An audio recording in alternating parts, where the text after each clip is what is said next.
Faridi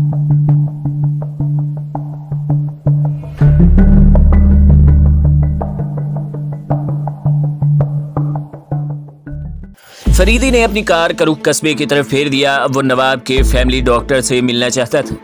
doctor Tausif एक मामर आदमी था। इससे कबल वो सिविल सर्जन था। पेंशन लेने के बाद इसने अपने आबाई मकान में रहना शुरू कर दिया था, जो रौज रूपनगर में वाक़ था। इसका शुमार कस्बे के जी इज्जत और दौलतमंद लोगों में होता था। फरीदी को इसकी जाए रिहाइश मालूम करने में कोई दिक्कत न हुई। डॉक्टर तौसीफ इंस्पेक्टर फरीदी को शायद पहचानता था, इसलिए वो इसकी गैर मुतवक्की आमद से कुछ घबरा सा गया था। मुझे फरीदी कहते हैं, इसने अपना मुलाकाती कार्ड पेश करते हुए कहा। मैं आपको जानता हूँ, डॉक्टर तौसीफ ने मुस्तबराना अंदाज में हाथ मिलाते हुए कहा। फरमाइए, कैसे तकलीफ फरमाइए। डॉक्टर साहब, मैं एक निहायत अहम मामले पर आपसे मशवरा करना चाहता हूँ। फरमाइए। अच्छा, अंदर तशरीफ ले चलिए। आप ही नवाब साहब के फैमिली डॉक्टर हैं? फरीदी ने सिगार लाइटर से सिगार सुलगाते हुए कहा। जी हाँ जी, फरमाइए, डॉक्टर ने मुस्तबराना अंदाज में कहा। क्या कर्नल तिवारी आपके मशवरे से नवाब साहब का इलाज कर रहे हैं? वो अचानक पूछ बैठा। डॉक्टर तौसीफ चौंक कर इसे घूरने लगे। लेकिन आप ये सब क्यों पूछ रहे हैं? डॉक्टर साहब, जहनी बीमारियों के इलाज में मुझे थोड़ा सा दखल है और मैं अच्छी तरह जानता हूँ कि इस किस्म के अमराज का सिर्फ एक ही इलाज है और वो है ऑपरेशन। आखिर ये कर्नल तिवारी तफिये औकात क्यों कर रहे हैं? और ये चीज़ भी हमारे लिए बाइसे तशवीश है कि कर्नल तिवारी को, जिसे कई नौजवान डॉक्टर अमराज के सिलसिले में काफ़ी पीछे छोड़ चुके हैं, मुआलिज क्यों मुकर्रर किया गया है? मेरा ख्याल है कि आप एक कतई निजी मामले में दखल अंदाजी कर रहे हैं। डॉक्टर तौसीफ ने नाखुशगवार लहजे में कहा। आप समझे नहीं, फरीदी ने नरम लहजे में कहा। मैं नवाब साहब की जान लेने की एक गहरी साजिश का पता लगा रहा हूँ। इस सिलसिले में आपसे मदद लेनी चाहता हूँ। जी, डॉक्टर तौसीफ ने चौंक कर कहा और फिर मुज़महल सा हो गया। जी हाँ, क्या आप मेरी मदद करेंगे? फरीदी ने सिगार का कश लेकर पुरअत्मीनान लहजे में कहा। बात दरअसल ये है इंस्पेक्टर साहब कि मैं खुद भी इस मामले में बहुत परेशान हूँ, लेकिन क्या करूँ, खुद नवाब साहब की भी यही ख्वाहिश थी। उन्हें 2-1 बार कर्नल तिवारी के इलाज से फ़ायदा हो चुका है, लेकिन मुझे तो मालूम हुआ है कि कर्नल तिवारी को इलाज के लिए इनके ख़ानदान वालों ने मुंतखब किया है। नहीं, ये बात नहीं, अलबत्ता उन्होंने मेरे ऑपरेशन वाली तजवीज़ नहीं मानी थी। मैं आपको वो ख़त दिखाता हूँ जो नवाब साहब ने दौरा पड़ने से एक दिन कबल मुझे लिखा था। डॉक्टर तौसीफ उठकर दूसरे कमरे में चला गया और फरीदी सिगार के कश लेता हुआ खुली आंखों से खिला में ताकता रहा। ये देखिए नवाब साहब का ख़त। डॉक्टर तौसीफ ने फरीदी की तरफ ख़त बढ़ाते हुए कहा। फरीदी ख़त का जायज़ा लेने लगे। ख़त नवाबजादा साहब के ज़ाती पैड के कागज़ पर लिखा गया था, जिसकी पेशानी पर इनका नाम और पता छपा हुआ था। फरीदी ख़त पढ़ने लगे। डियर डॉक्टर, आज 2 दिन से मुझे महसूस हो रहा है जैसे मुझ पर दौरा पड़ने वाला है। अगर आप शाम कर्नल तिवारी को लेकर आ जाएं तो बेहतर है। पिछली मरतबा भी इनके इलाज से फ़ायदा हुआ था। मुझे इतला मिली है कि कर्नल तिवारी आजकल बहुत मशगूल हैं, लेकिन मुझे उम्मीद है कि आप उन्हें लेकर ही आएंगे। आपका वजाहत नहीं। डॉक्टर साहब, क्या आपको यकीन है कि यह ख़त नवाब साहब ही के हाथ का लिखा है? फरीदी ने ख़त पढ़कर कहा। इतना ही यकीन है जितना कि इस पर इस वक्त मैं आपकी गुफ्तगू कर रहा हूँ। मैं नवाब साहब का अंदाज़े तहरीर लाखों में पहचान सकता हूँ। हाँ, फरीदी ने कुछ सोचते हुए कहा। लेकिन डॉक्टर साहब, ज़रा इस पर गौर कीजिए। क्या आपने कभी इतनी चौड़ाई रखने वाला कागज़ का इतना छोटा पैड भी देखा है? किसी कदर बेढंगा मालूम हो रहा है वो। ये देखिए, साफ मालूम होता है कि ये दस्तखत के नीचे से किसी ने कागज़ का बकिया टुकड़ा कैंची से काटा है। डॉक्टर, क्या आपको ये इसी हालत में मिला था? जी हाँ, डॉक्टर ने मुतहैयर होकर कहा। लेकिन मैं आपका मतलब नहीं समझा। वही अर्ज़ करने जा रहा हूँ, क्या ये मुमकिन नहीं कि नवाब साहब ने ख़त लिखा कर दस्तखत कर देने के बाद भी नीचे लिखा हो, जिसे किसी ने बाद में कैंची से काट कर इसे बराबर करने की कोशिश की है? मेरा ख्याल है कि नवाब साहब फितरतन इतने कंजूस नहीं कि बाकी बचा हुआ कागज़ काट कर दूसरे मुसर्रफ के लिए रख लें। उफ मेरे खुदा, डॉक्टर ने सर पकड़ लिया। यहाँ तक मेरी नज़र नहीं पहुँची थी। बहरहाल, हालात कुछ ही क्यों ना हो, क्या आप बहसीयत फैमिली डॉक्टर इतना नहीं कर सकते कि कर्नल तिवारी के बजाय किसी और मालिज से इलाज करें? मैं इस मामले में बेबस हूँ फरीदी साहब। हालांकि नवाब साहब ने कई बार मुझसे ऑपरेशन के मुतल्लिक बात की है। और हाँ, क्या नाम है इसका, इस सिलसिले में सिविल अस्पताल के स्पेशलिस्ट डॉक्टर शौकत का भी तस्करा आया था। अब तो मामला बिल्कुल साफ हो गया था। फरीदी ने हाथ मलते हुए कहा। मुमकिन है ख़त लिख चुकने के बाद नवाब साहब ने ये लिखा हो कि अगर कर्नल तिवारी न मिल सकें तो डॉक्टर शौकत को लेते आइएगा। इस हिस्से को किसी ने गायब कर दिया। हाँ, तो सीफ ने कुछ सोचते हुए कहा। मेरा ख्याल है कि आप डॉक्टर शौकत से ज़रूर रुजू कीजिए। कम अज़ कम इस सूबे में वो अपना जवाब नहीं रखते। मैं इसकी तारीफ़ें अखबारात में पढ़ता रहता हूँ और इससे एक बार मिल भी चुका हूँ। मैं ये अच्छी तरह जानता हूँ कि वो नवाब साहब का 100% कामयाब ऑपरेशन करेगा, लेकिन फरीदी साहब, मैं कर्नल तिवारी की मौजूदगी में बिल्कुल बेबस हूँ। ऐसा झक्की आदमी आज तक मेरी नज़रों से नहीं गुजरा। कर्नल तिवारी की आप फिक्र न करें, इसका इंतज़ाम मैं कर लूँगा। आप जितनी जल्दी मुमकिन हो सके डॉक्टर शौकत से मिलकर मामला तय कर लीजिए। आप कर्नल तिवारी का क्या इंतज़ाम करेंगे? इंतज़ाम करना कैसा, वो तो करीब करीब हो चुका है, फरीदी ने सिगार सुलगाते हुए कहा। मैं आपका मतलब नहीं समझा। 3 दिन के बाद कर्नल तिवारी का यहाँ से तबादला हो जाएगा। ऊपर से हुक्म आ गया है। मुझे बावसूख ज़राए से इतला मिली है, लेकिन खुद कर्नल तिवारी को अभी तक इसका इल्म नहीं। उन्हें इतनी जल्द जाना होगा कि शायद वो धोबी के यहाँ से अपने कपड़े बिना मंगा सके, लेकिन ये राज की बात है, इसे अपने तक महदूद रखिएगा। अरे ये भी कोई कहने की बात है, डॉक्टर तौसीफ ने कहा। अच्छा तो अब मैं चल। आप कर्नल तिवारी के तबादले की खबर सुनते ही डॉक्टर शौकत को यहाँ ले आइएगा। मेरा ख्याल है कि इस वक्त फिर किसी को एतराज़ की भी गुंजाइश न रह जाएगी।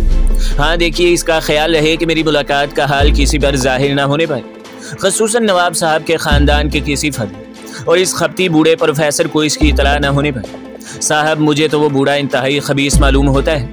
मैं भी इसके बारे में कोई अच्छी राय नहीं रखता। वो आखिर है कौन? फरीदी ने दिलचस्पी जाहिर करते हुए कहा। मेरे ख्याल से वो नवाब साहब का कोई अजीज़ है, लेकिन मैं इतना जानता हूँ कि नवाब साहब ने मेरे ही सामने इससे पुरानी कोठी का किरायानामा लिखवाया था, बल्कि मैंने इस पर कोई गवाह की हैसियत से दस्तखत भी किए थे। खैर अच्छा, मैं इजाज़त चाहूँगा, फरीदी ने उठते हुए कहा। मुझे उम्मीद है कि आप जल्द ही डॉक्टर शौकत से मुलाकात करेंगे। फरीदी की कार तेज़ी से शहर की तरफ जा रही थी। आज इसका दिमाग बेइंतहा उलझा हुआ था। बहरहाल वो जो मकसद लेकर राज रूपनगर आया था, इसमें अगर बिल्कुल नहीं तो थोड़ी बहुत कामयाबी ज़रूर हुई थी। अब वो आइंदा के लिए प्रोग्राम मुरतब कर रहा था। जैसे जैसे वो सोचता था, इसे अपनी कामयाबी पर पूरा यकीन होता जा रहा था। सड़क के दोनों तरफ दूर दूर तक छेओल की घनी झाड़ियाँ थीं। सड़क बिल्कुल सुनसान थी। एक जगह इसे बीच सड़क पर एक खाली तांगा खड़ा नजर आया, वो भी इस तरह जैसे वो खास तौर पर रास्ता रोकने के लिए खड़ा किया गया हो। फरीदी ने कार की रफ्तार धीमी करके हारन देना शुरू किया, लेकिन दूरों नजदीक कोई दिखाई न देता। सड़क ज्यादा चौड़ी न थी, लिहाजा फरीदी को कार रोक कर उतरना पड़ा। तांगा किनारे लगाकर वो गाड़ी की तरफ लौट रहा था कि इसे दूर झाड़ियों में से एक भयानक चीख सुनाई दी। कोई भुर्राई हुई आवाज में चीखा। ऐसा मालूम होता था जैसे बार बार चीखने वाले का मुंह दबा लिया जाता हो और वो गिरफ्त से निकलने के बाद फिर चीखने लगता हो। फरीदी ने जेब से पिस्तौल निकालकर आवाज की तरफ दौड़ना शुरू कर दिया। वो कद आदम झाड़ियों से उलझता हुआ गिरता पड़ता जंगल में घुसा जा रहा था। दफतन एक फायर हुआ और एक गोली सनसनाती हुई इसके कानों के करीब से निकल गई। वो फुर्ती के साथ जमीन पर लेट गया। लेटे लेटे रेंगता हुआ वो एक खाई की आड़ में हो गया। अब पे दर पे फायर होने शुरू हो गए थे। इसने भी अपना पिस्तौल खाली करना शुरू कर दिया। दूसरी तरफ से फायर होने बंद हो गए। शायद गोलियां चलाने वाला अपने खाली पिस्तौल में कारतूस चढ़ा रहा था। फरीदी ने खाई की आड़ से सर उभारा ही था कि फायर हुआ। अगर वो तेजी से पीछे की तरफ ना गिर गया होता तो खोपड़ी उड़ गई होती। दूसरी तरफ से फिर अंधाधुंध फायर होने लगे। फरीदी ने भी 2-3 फायर किए और फिर चीखता कराहता सड़क की तरफ भागा। दूसरी तरफ से अब भी फायर हो रहे थे, लेकिन वो गिरता पड़ता भागा जा रहा था। कार में पहुंचते ही वो तेज रफ्तारी से शहर की तरफ रवाना हो गया। शाम का अखबार शाया होते ही सारे शहर में सनसनी फैल गई। अखबार वाले गली कूचों में चीखते फिर रहे थे इंस्पेक्टर फरीदी का कत्ल। 1 हफ्ते के अंदर अंदर आपके शहर में 3 कत्ल। शाम का ताज़ा पर्चा पड़ी। अखबार में पूरा वाकया दर्ज था। आज 2 बजे दिन इंस्पेक्टर फरीदी की कार पुलिस अस्पताल के कंपाउंड में दाखिल हुई। इंस्पेक्टर फरीदी कार से उतरते वक्त लड़खड़ा कर गिर पड़ी। किसी ने इनके दाहिने बाजू और बाएं शाने को गोलियों का निशाना बना दिया था। फौरन ही तिब्बी इमदाद पहुंचाई गई, लेकिन फरीदी साहब जान बर न हो सके। 3 घंटे मौतो हयात की कशमकश में मुब्तला रहकर वो हमेशा हमेशा के लिए रुखसत हो गए। यकीनन ये मुल्क कौम के लिए नाकाबिले तलाफी नुकसान है। इंस्पेक्टर फरीदी गालबन सीता देवी के कत्ल के सिलसिले में तफ्तीश कर रहे थे, लेकिन उन्होंने अपने सरकारी रोजनामचे में किसी की कोई खानापुरी नहीं की। चीफ इंस्पेक्टर साहब को भी इस बात का इल्म नहीं कि उन्होंने सुराग रसानी का कौन सा तरीका इख्तियार किया था। अभी तक कोई नहीं बता सकता है कि इंस्पेक्टर फरीदी आज सुबह कहाँ गए थे। बज़ाहिर इनकी कार पर जमी हुई गर्द और पहियों की हालत बताती है कि उन्होंने काफ़ी लंबा सफ़र किया था। इंस्पेक्टर फरीदी की उम्र 30 साल थी। वो गैर शादीशुदा थे। उन्होंने 2 बंगले और एक बड़ी जायदाद छोड़ी है। इनके किसी वारिस का पता नहीं चल सका। ये खबर आग की तरह आनन फानन सारे शहर में फैल गई। महकमा सुराग रसानी के दफ्तर में हलचल मची हुई थी। इंस्पेक्टर फरीदी के दोस्तों ने लाश हासिल करने की कोशिश की, लेकिन उन्हें नहीं मिली और उन्हें देखने तक की इजाज़त न दी। और कई खबरों से मालूम हुआ कि पोस्टमार्टम करने पर 5 या 6 जख्म पाए गए। ये सब कुछ हो रहा था, लेकिन सर्जेंट हमीद न जाने क्यों चुप था। इसे अच्छी तरह मालूम था कि इंस्पेक्टर फरीदी राज रूपनगर गया था, लेकिन इसने इसकी कोई इतला चीफ इंस्पेक्टर को न दी। वो निहायत इत्मीनान से पुलिस और खुफिया पुलिस की बागदौड़ का जायजा ले रहा था। दूसरे जासूसों और बहेतरे लोगों ने इससे हर तरह पूछा, लेकिन इसने एक को भी कोई तशफ़ी बख्श जवाब न दिया। किसी से कहता कि उन्होंने मुझे अपना प्रोग्राम नहीं बताया था, किसी से कहता उन्होंने मुझसे ये तक तो बताया नहीं था कि उन्होंने अपनी छुट्टी कैंसिल करा दी है। फिर सुराग रसानी का प्रोग्राम क्या बताते। किसी को यह जवाब देता कि वो अपनी स्कीमों में किसी से न मशवरा लेते थे और न मिलकर काम करते थे। तकरीबन 10 बजे रात को एक अच्छी हैसियत का नेपाली चोरों की तरह छुपता छुपाता सर्जेंट हमीद के घर से निकला। बड़ी देर तक यूं ही बेमुशर्रफ सड़कों पर मारा मारा फिरता रहा, फिर एक घटिया से शराब खाने में घुस गया। जब वो वहां से निकला तो उसके पैर बुरी तरह डगमगा रहे थे। आंखों से मालूम होता था जैसे वो कसरत से पी गया हो। वो लड़खड़ाता हुआ टैक्सियों की तरफ चल पड़ा। विल भाई साहब, हम दूर जाना मांगता है, इसने एक टैक्सी ड्राइवर से कहा। साहब हमें फुर्सत नहीं, टैक्सी ड्राइवर ने कहा। ओ बाबा पैसे देगा, इसने जेब में हाथ डालकर पर्स निकालते हुए कहा। नहीं नहीं साहब मुझे फुर्सत नहीं, टैक्सी ड्राइवर ने दूसरी तरफ मुंह फेरते हुए कहा। अरे लो हमारा बाप, तुम भी शाला क्या याद करेगा। इसने 10-10 के 3 नोट इसके हाथ पर रखते हुए कहा। अब चलेगा हमारा बाप। बैठिए, कहाँ चलना है, टैक्सी ड्राइवर ने कार का दरवाजा खोलते हुए कहा। जाओ, हम नहीं जाना मांगता, हम तुमको 30 रुपया खैरात दिया, इसने रविश पर जमीन पर बैठते हुए कहा। अरे नहीं साहिब उठिए, चलिए, जहां आप कहेंगे आपको पहुंचा दूंगा, चाहे जहन्नम क्यों न कहो। टैक्सी ड्राइवर ने इसके नशे की हालत से लुत्फ उठाते हुए हंसकर कहा। जहन्नम ले चलेगा, नेपाली ने उठकर पुरमुसल्लल लहजे में कहा। तुम बड़ा अच्छा है, तुम हमारा बाप है, तुम हमारा भाई है, तुम हमारा माँ है, तुम हमारा बीबी है, तुम हमारा बीबी का शोहर है, तुम हमारा क्या है साहब, हम तुम्हारे सब कुछ हैं, बोलो कहाँ चलेगा। टैक्सी ड्राइवर ने इसका हाथ अपनी गर्दन से हटाकर हंसते हुए कहा। जिधर हम बतलाना मांगते, शायद तुम नहीं जानता कि हम बड़ा लोग हैं, हम तुमको और बख्शिश देगा। मदहोश नेपाली ने पिछली सीट पर बैठते हुए कहा। सीधा चल। दूसरे मोड़ पर पहुंचकर टैक्सी राज रूपनगर की तरफ जा रही थी। डॉक्टर शौकत इंस्पेक्टर फरीदी की मौत की खबर सुनकर शशिद रह गया था। इसे हैरत थी आखिर ये क्या हो गया, लेकिन वो सोच भी न सकता था कि इसकी मौत सबिता देवी कत्ल की तफ्तीश के सिलसिले में वाक़ई हुई है। वो यही समझ रहा था कि फरीदी के किसी पुराने दुश्मन ने इसे मौत के घाट उतार दिया होगा। महकमा सुराग रसानी वालों के लिए दुश्मनों की अच्छी खासी तादाद पैदा हो जाती है, कोई इसमें तज्जुब की बात नहीं है। इस पेशे की कामयाब तरीन आदमियों की मौतें अमूमन इसी तरह होती हैं। सबिता देवी के कत्ल के मुतालिक इसकी अब तक यही राय थी कि ये काम इनके किसी हम मजहब का है, जिसने मजहबी जज्बात से अंधा होकर आखिरकार इन्हें कत्ल ही कर दिया। इंस्पेक्टर फरीदी का यह ख्याल कि वो हमला इसी पर था, रफ्ता रफ्ता इसके जहन से हटता जा रहा था। यही वजह थी कि जब से राज रूपनगर से डॉक्टर तौसीफ का खत मिला तो इसने इस कस्बे के नाम पर ध्यान तक न दिया। दूसरे दिन डॉक्टर तौसीफ खुद इससे मिलने के लिए आए। इसने नवाब साहब के अर्ज के सारी तफसीलात बताकर इसे ऑपरेशन करने पर आमादा की। डॉक्टर शौकत की कार राज रूपनगर की तरफ जा रही थी। वो अपने असिस्टेंट और 2 नर्सों को साथ लेकर आया था कि वो 4 बजे तक ऑपरेशन का जरूरी सामान लेकर राज रूपनगर पहुंचे। नवाब साहब के खानदान वाले अभी तक कर्नल तिवारी के तबादले और तौसीफ के नए फैसले से नावाकिफ थे। डॉक्टर शौकत की आमद से वो सब हैरान में पड़ गए, खसूसन मियाँ साहब की बहन तो आपे से बाहर होगी। डॉक्टर साहब वो तौसीफ से बोली, मैं आपकी इस हरकत का मतलब नहीं समझ सकी। मोहतरमा मुझे अफसोस है कि मुझे आपसे मशवरे की ज़रूरत नहीं, तौसीफ ने बेपरवाही से कहा। क्या मतलब? नवाब साहब की बहन ने हैरत और गुस्से के मिले जुले अंदाज में कहा। मतलब ये कि अचानक कर्नल तिवारी का तबादला हो गया है और अब इसके अलावा कोई और इसका इलाज बाकी नहीं कर सकता। कर्नल तिवारी का तबादला हो गया है, इनका खत मुलाहिजा फरमाइए। डॉक्टर तौसीफ ने जेब से एक लिफाफा निकाल कर इनके सामने डाल दिया। वो खत पढ़ने लगे। कवर सलीब और नवाब साहब की भांजी नजमा भी झुक कर पढ़ने लगी। लेकिन मैं ऑपरेशन तो हरगिज न होने दूंगी, बेगम साहिबा ने खत वापस करते हुए कहा। देखिए मोहतरमा, यहाँ आपकी राय का कोई सवाल ही नहीं रह जाता। नवाब साहब के तिब्बी मुशीर होने की हैसियत से इनकी 100% जिम्मेदारी मुझ पर आयद होती है। कर्नल तिवारी की अदम मौजूदगी में मैं कानूनन अपने हक को इस्तेमाल कर सकता हूँ। कतई डॉक्टर साहब, कवर सलीम ने संजीदगी से कहा। अगर डॉक्टर शौकत मेरे चचा को इस मोहलिक मर्ज से निजात दिला दे तो इससे बढ़कर अच्छी बात क्या हो सकती है। मेरा भी यही ख्याल है कि अब ऑपरेशन के अलावा और कोई चारा नहीं रह गया। सलीम, नवाब साहब की बहन ने गरज कर कहा। फुफ्फी साहिबा, मैं समझता हूँ कि आप एक मोहब्बत करने वाली बहन का दिल रखती हैं, लेकिन इनकी सेहत की खातिर दिल पर पत्थर रखना ही पड़ेगा। कंवर भैया, आप इतनी जल्दी बदल गए, नजमा ने कहा। क्या करूं नजमा, अगर कर्नल तिवारी मौजूद होते तो मैं कभी ऑपरेशन के लिए तैयार न होती, लेकिन ऐसी सूरत में तुम्हें बताऊं चचा जान कब तक यूं ही पड़े रहेंगे। क्यों साहिब, क्या ऑपरेशन के अलावा कोई और सूरत नहीं हो सकती? नवाब साहब की बहन ने डॉक्टर शौकत से पूछा। ये तो मरीज को देखने के बाद ही बता सकता हूँ, डॉक्टर शौकत ने मुस्कुरा कर कहा। हाँ, मुमकिन है कि इसकी नौबत ही ना आए, डॉक्टर तौसीफ ने कहा। नवाब साहब जिस कमरे में थे वो ऊपरी मंजिल में वाक़ थे। सब लोग नवाब साहब के कमरे में आए। वो कंबल ओढ़े चित लेटे हुए थे। ऐसा मालूम हो रहा था जैसे गहरी नींद में हो। डॉक्टर शौकत अपनी आलात की मदद से इनका मुआयना करता रहा।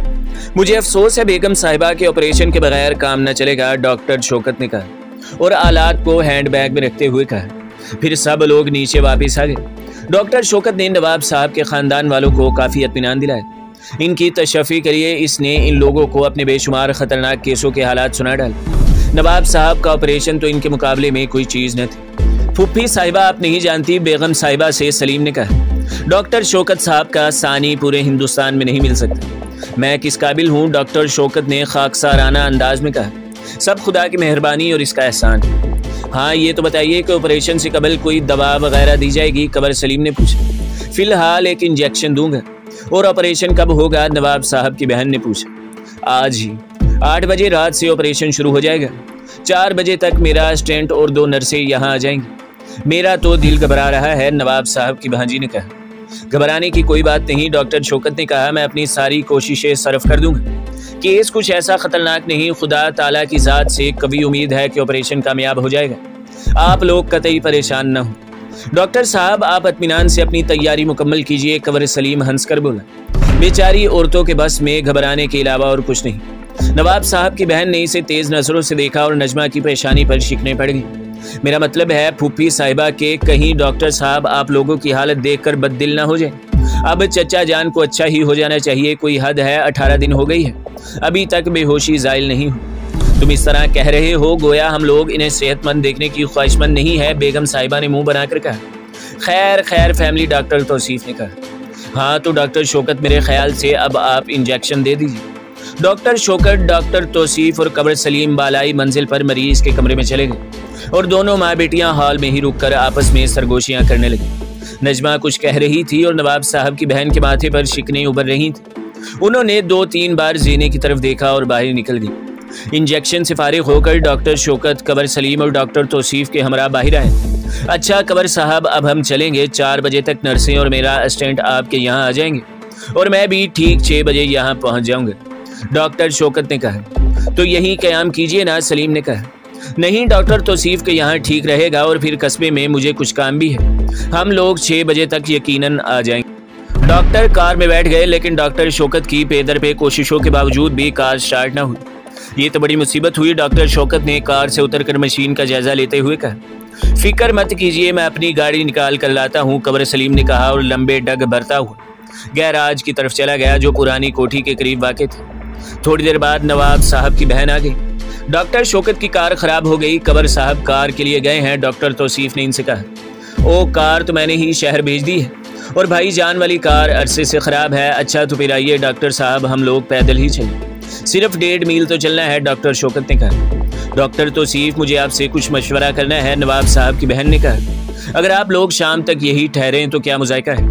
बात दरअसल ये है कि मुझे चंद ज़रूरी तैयारियां करनी है, डॉक्टर शौकत ने कहा। डॉक्टर साहब को आप रोक लें, मुझे कोई एतराज़ न होगा। आप कुछ ख्याल न कीजिए, बेगम साहिबा बोली। अगर कार शाम तक वापस आ गई तो मैं 6 बजे तक भिजवा दूंगा, वरना फिर किसी दूसरी सवारी का इंतज़ाम किया जाएगा। शाम को तो मैं हर सूरत में ही पैदल ही आऊँगा, क्योंकि ऑपरेशन के वक्त मैं काफ़ी चाको चौबंद रहना चाहता हूँ, शौकत ने कहा और कस्बे की तरफ रवाना हो गया। रास्ते में कबर सलीम मिला। मुझे अफसोस है डॉक्टर के इस वक्त कार मौजूद नहीं, आप यहीं रहिए, आखिर इसमें हरज ही क्या है?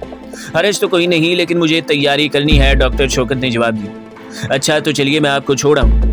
नहीं शुक्रिया, रास्ता मेरा देखा हुआ है। डॉक्टर शौकत जैसे ही पुरानी कोठी के करीब पहुंचे, इसे एक अजीब किस्म का वहशियाना कहका सुनाई दिया। अजीबुल खलकत बूढ़ा प्रोफेसर इमरान कहके लगाता हुआ इसकी तरफ बढ़ रहा था। हेलो हेलो, बूढ़ा चीखा। अपने मकान के करीब अजनबियों को देखकर मुझे खुशी होती है। डॉक्टर शौकत रुक गया। इसे महसूस हुआ जैसे इसके जिस्म के सारे रूएं खड़े से हो गए। इतनी खौफनाक शक्ल का आदमी आज तक इसकी नज़रों से न गुजरा था। मुझसे मिलिए, मैं प्रोफेसर इमरान हूँ, इसने मुसाफे के लिए हाथ बढ़ाते हुए कहा। और आप? मुझे शौकत कहते हैं, शौकत ने बादल नखास्ता हाथ मिलाते हुए कहा।